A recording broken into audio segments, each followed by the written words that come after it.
Wie gesagt, ich mag das zwei Sachen, Englisch und Deutsch.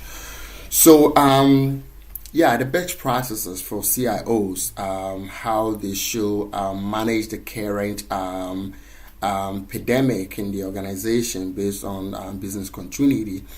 And when we ask what is business continuity management, I have a simple definition for that.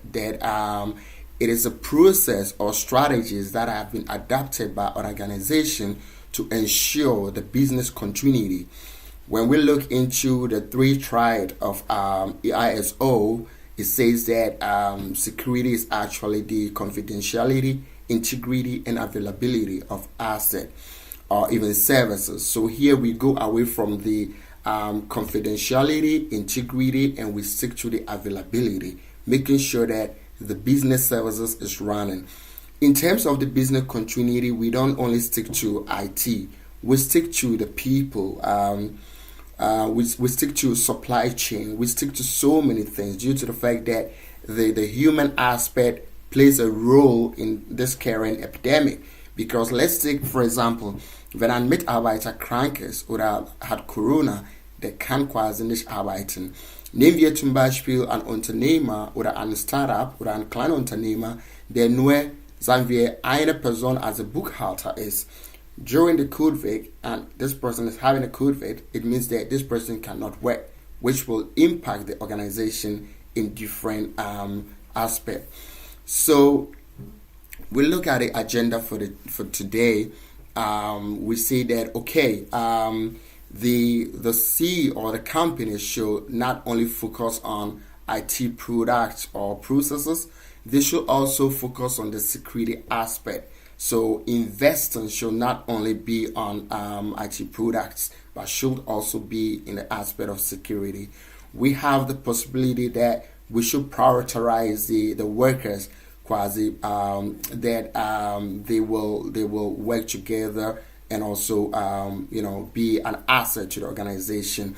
We also have to find ways to prevent shadow IT, which is very important because when the company is not ready to invest in products or in security aspect, it means that the workers who will be working remotely will be forced to use their own computers or devices, which will enhance shadow IT without shutting IT.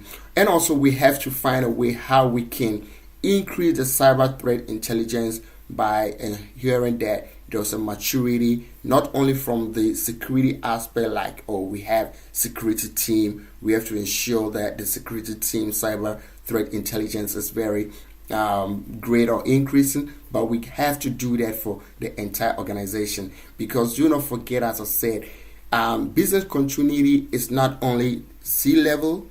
Es ist nicht nur für the Mitarbeiter, aber it is everybody's responsibility. It's just like security. Business continuity management or planning or strategy is everybody's responsibility, which means that everybody has to be active, proactive, and ensure that it works. Now, during the COVID, we do recall that there are a lot of things we have to do, a lot of restrictions. We have to wash our hands all the time. We have to ensure that we put on masks and all these kind of things. These are things that came uncertain. They were unforeseen circumstances, things that we were not expecting. And then after that also, there were a lot of things that have to be stopped. For example, plötzlich come quasi lockdown. Oh, okay, so right now I cannot go to the workplace. Maybe the company had no devices that the workers could take home. Let's say, for example, the company had only desktop computers, which means that every worker has to carry the desktop and the monitor and then take home. But let's say if organization has purchased products like laptops or maybe Chromebooks or these kind of things, it makes it much easier. So currently it was like, stop, you can't go to the workplace and all these. So these were some unforeseen circumstances that happened whereby we were not aware of. Then also with all these, I do believe that many organizations have already implemented business continuity management before the pandemic, because at the end of the day, I think that there's a kind of recovery, resilience, and also some kind of organizational preparation plans, risk management, incident management, operation management planning. I do think that all these things were in place, because at the end of the day, all these come together to be a plan for the business continuity in terms of when there's a disruption and services. Now we come to the leader. So right now, you as the leader, the CIO, you are the main person that everybody's looking at, because you carry the whole responsibility. So your decision is what everybody's going to do what? To take and follow. So do recall that when I started, I made mention that this kind of pandemic came, it was an unforeseen thing because nobody knew that it was coming. But it would be bad if a CIO does not think proactively by forecasting something that might happen in the future. And that is why we say that a CIO has to think proactively, forecasting in the future, and have some kind of a foresight. We can say that like a witch eyes or an hexia or something like that, to know what's going to happen when something happens. So even before the pandemic, we could say that, okay, there could have been any storm. Maybe es konnte heftig Regen, das niemand vor einer Woche zur Arbeit gehen konnte, or something like that. So the COVID is not something that somebody will say, oh, we didn't know that it was coming. We are surprised that it came. Because if you are building a business continuity planning or management, you have to take a lot of things into consideration. Not only cybersecurity, but also looking at the environment, natural disaster, and all these kind of things. So as a CIO or any C-level playing the role as a leader, you have to consider all these factors. Now, what should a CIO do? Was machen Sie as CIO in terms of even when there's no pandemic or anything? You have to define a BCM team. You have to say, okay, this is the team. In terms of any issue, this is what we have to do. You understand? Means that you have already set up some things that you know that, okay, this team is going to take things when something happens. Also, you have to know that you have to look into some, you have to analyze risk, like führen Sie eine Bewertung der Auswirkungen auf das Geschäft durch quasi mit mehr Szenarien. You have to analyze risk, because remember, risk is only defined by threat times vulnerability. If you don't have any threat, you don't have any vulnerability. And when you don't have any vulnerability and threat, it means that you do not have a risk. But I don't think that there's any organization that will say that they don't have any threat. So if you have threat, you have a vulnerability, and means that you have risk. But the point is that by the Bewertung from the Auswirkung from the Risiko, that is whereby you can say, okay, the risk is low or the risk is high, which is based on the risk acceptance or the risk rejection. So this is something that you as a CIO, you have to define, which you could do it with your security team or even with your risk management team to know what has to be accepted, what not, by taking the environment, the human impact, and maybe, let's say, the regulatory, like maybe if your organization has to abide by some kind of rules and regulation, like maybe BSI or something like that, or the IT Grundschutz, or there is some things that you have to abide by. And you have to know where you are standing, because when you are able to analyze your risk, you will know where you are standing. You will know that, okay, good, right now we don't have a lot of laptops, or maybe we have a lot of laptops, but maybe we don't have the awareness how people should work from home, or maybe we don't have the possibility that when people are working from home, how should they connect to the critical asset in your organization? Should they just log in with any Wi-Fi? Could they just go to any internet cafe and log onto the system, or do they have to go through a VPN channel to ensure that the connection is secured? So, okay, then you have to quasi identifieren the Verfügbarkeit and this kind of thing. Also looking into the possibility of unavailability, disruption of your services. What gonna happen when something happens? Where are you? What you gonna do? Is there, you have to know how long will it take for you to bring everything back. The controllability of the disruption of the services. These are all things that, as a CIO, you have to take into consideration. And also, as I said, Zugang zu den Gewerblichkeiten. Like, as I said, Werkzeug for the Einsatz. How should they come into your network? Have you provided them with some kind of devices like computers or maybe mobile phones for them to communicate with your customers? Because let's say, for example, you are an organization that have a lot of things to do with customers. Your workers are always coming into the office to communicate with your customers. Okay, so in your office you have maybe normal line telephone quasi and a fast Telefon, das jede Mitarbeiter benutzen konnte, mit die Kunden zu sprechen. Das klingt super. Aber jetzt, wenn etwas passiert und diese Mitarbeiter nicht mehr ins Büro kommen kann, dann kommt die Frage, sollten quasi diese Mitarbeiter mit ihr eigenen Handys mit diesen Kunden unterhalten? Wenn das passiert, dann ist es ein großes Risiko, weil man sagt, okay, die Daten, man konnte mit diesen Kundendaten tauschen. Das heißt, dieser Tausch von Daten kommt jetzt auf diese Mitarbeiter-Privat-Handy und man weiß nicht die Sicherheitsperspektive auf diese Handy oder die Sicherheitsperspektive auf die Laptop oder Computer oder von mir aus, welche Handheld-Device diese Mitarbeiter hat. Das ist quasi etwas, das jede CIO sollte in Betracht ziehen. Und das geht auch um die Infrastrukturbereitstellung.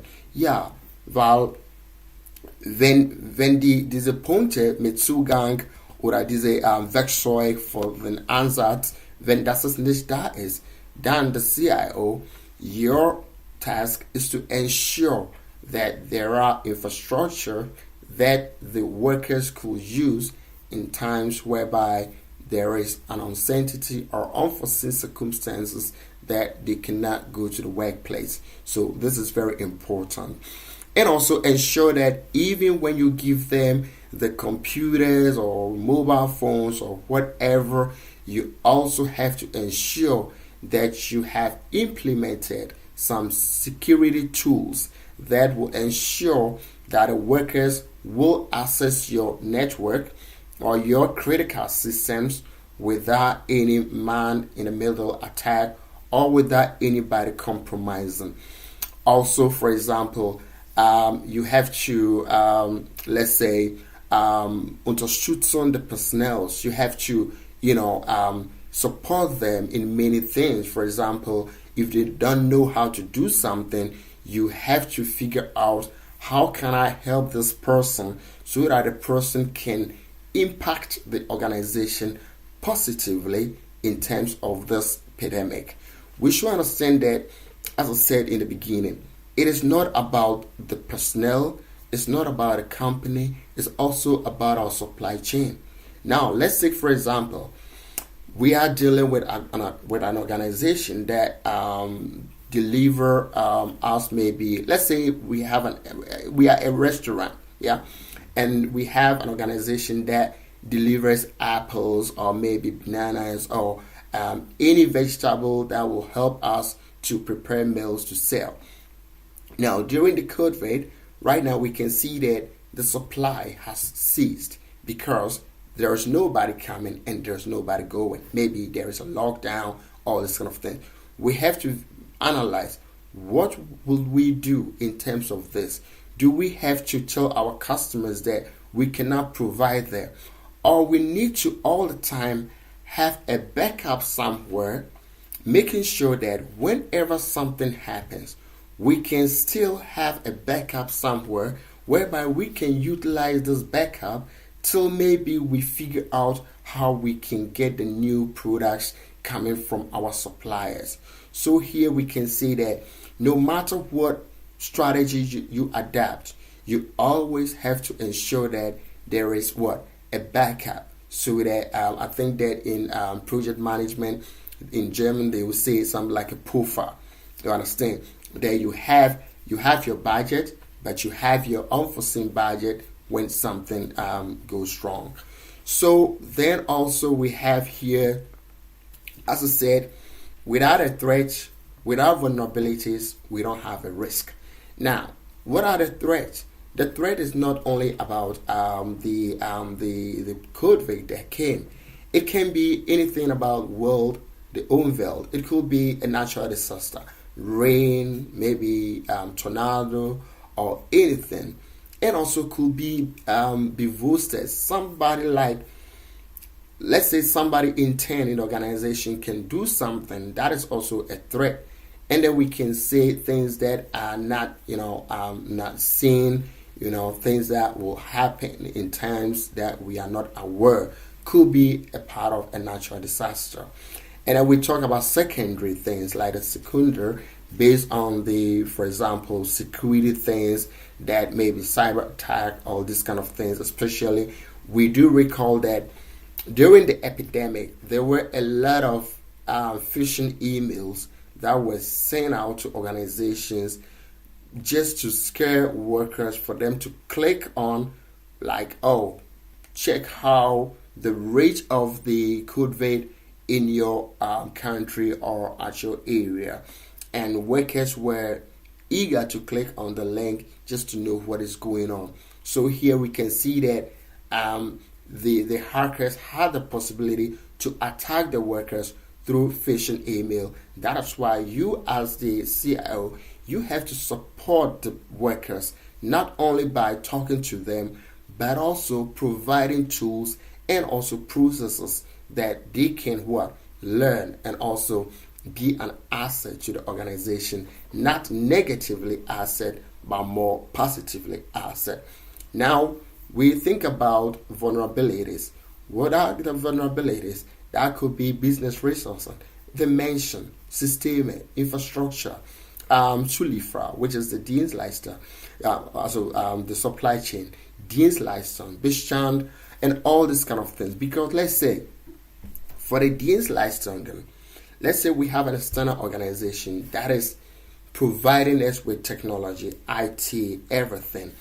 When during the epidemic, if they are not able to continue to provide us with the services, because maybe they have 3 IT personnel that are maybe based on the COVID, they have been affected with COVID and they cannot come to the workplace. This will affect the organization because the external organization is not being able to provide them the services.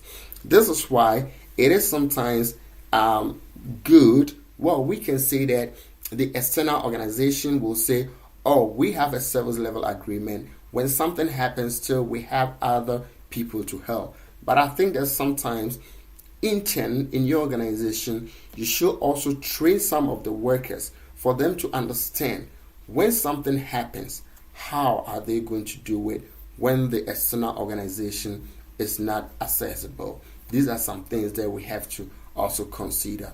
Now, threats plus or times vulnerability is equal to risk. Now, when you get a risk, it doesn't mean that you have to do something. You have to analyze this risk. You have to know, do we accept the risk or we reject the risk?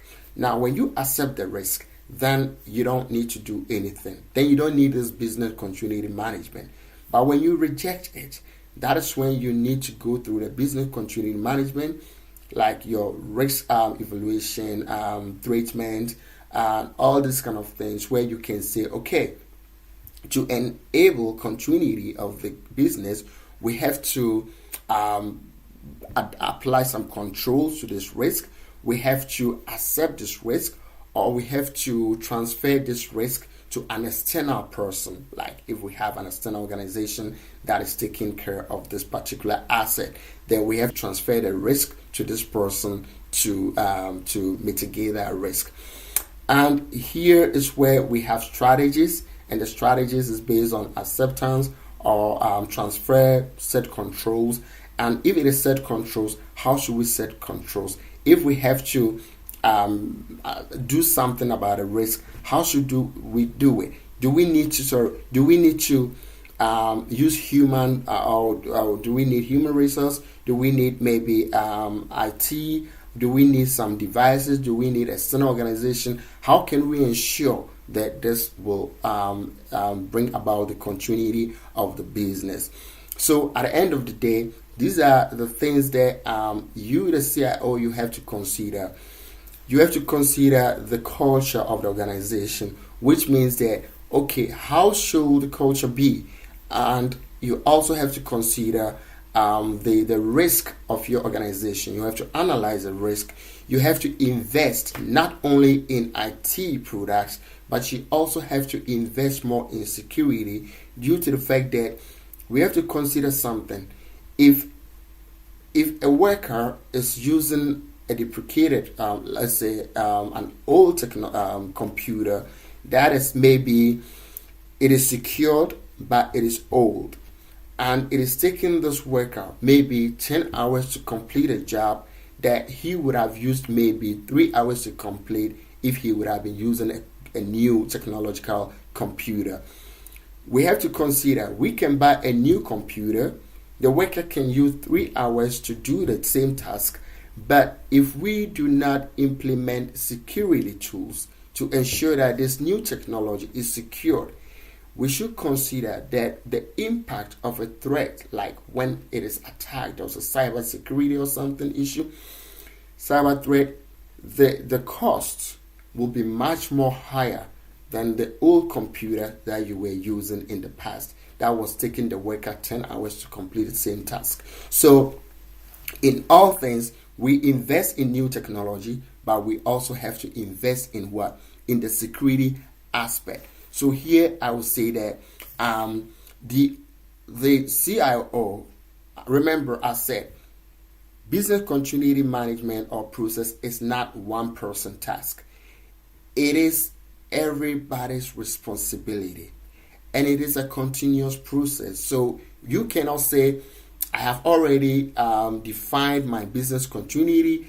It is there in the trunk, in the cardboard, or it is saved somewhere on Google Drive or whatever, and you do not do what?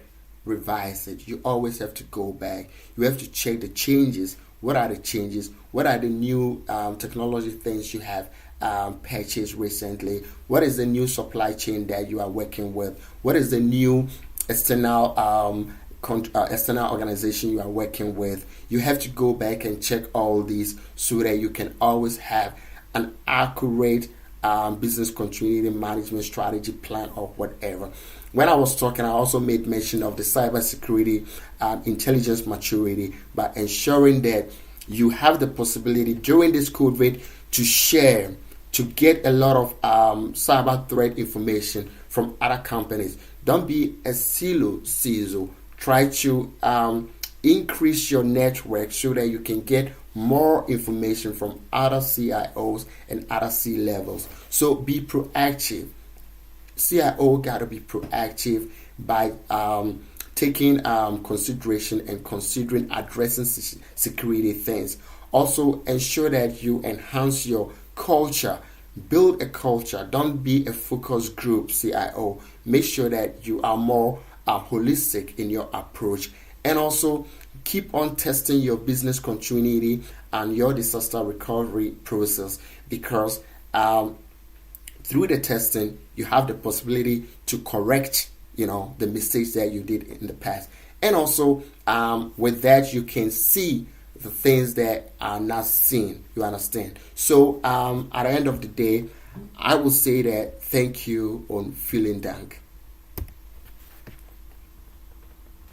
Vielen, vielen Dank, Harrison, für deinen Vortrag bezüglich, ja, wie CIOs ja,